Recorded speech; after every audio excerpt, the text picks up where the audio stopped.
to do so. For example, if EPA issues a proposed rule, which it is planning to do with the Clean Energy Incentive Program. Representative Bonden. Chairman, members of the committee. Use your microphone there. Thank you very much. Mr. Chairman, members of the committee, I'm Mike McInnes. I am the CEO of Tri-State Generation and Transmission Association. Thanks for the opportunity to come and discuss the effects of the Clean Power Plan on my organization, on our consumers, and the implications of the Supreme Court stay. Tri-State is a wholly member-owned generation and transmission cooperative serving in Colorado, Nebraska, Wyoming, and New Mexico. We are owned and governed by our members and operate on a not-for-profit basis. To serve our members, we have more than 5,300 miles of high-voltage transmission system and generation sources that include coal, natural gas, hydroelectric, wind, and solar power.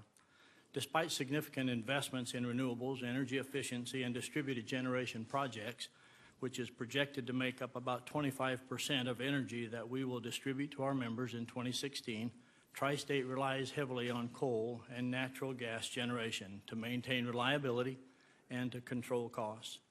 Our reliance on coal and our business model force us to be active in the regulatory and legal arenas, which is what I am here to discuss.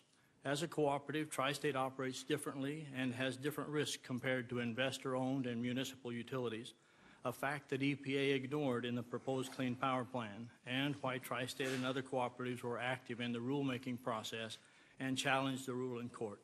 Let me just give you a couple of examples. Cooperatives have different financial goals.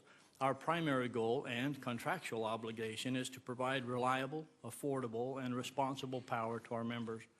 This is different than investor-owned utilities whose rate of return is tied to equity, which gives them an incentive to build new infrastructure. The more new infrastructure they build, the more returns they receive. These incentives do not exist for Tri-State and other cooperatives. Our costs are spread over fewer customers. Tri-State and its members have fewer consumers per mile than other types of utilities, which mean we have fewer consumers over which to spread those costs. Typically, cooperatives have 1 to 11 customers per mile of infrastructure, as compared to investor-owned and municipals, which have over 35.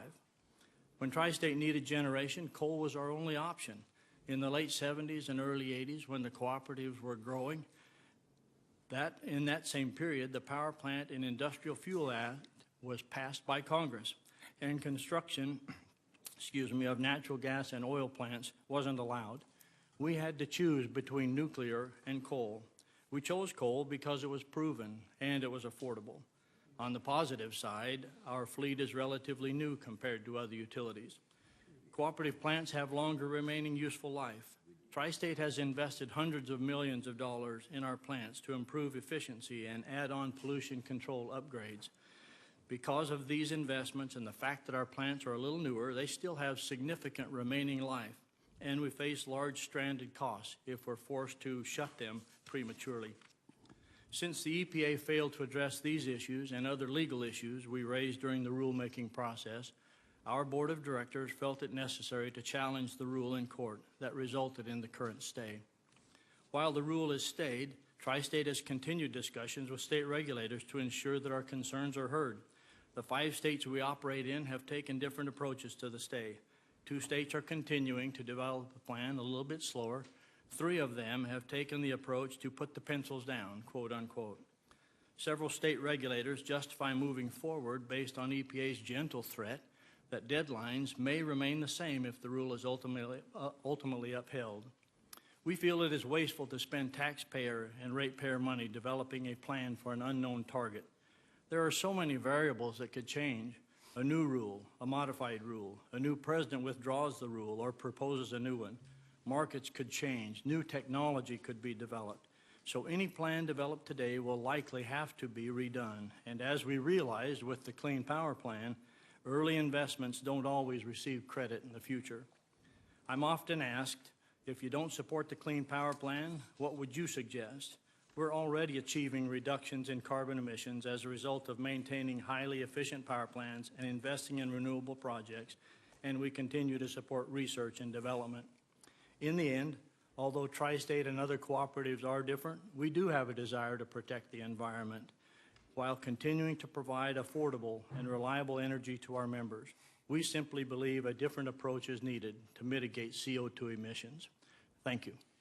Well, thank you very much, Mr. McKinney.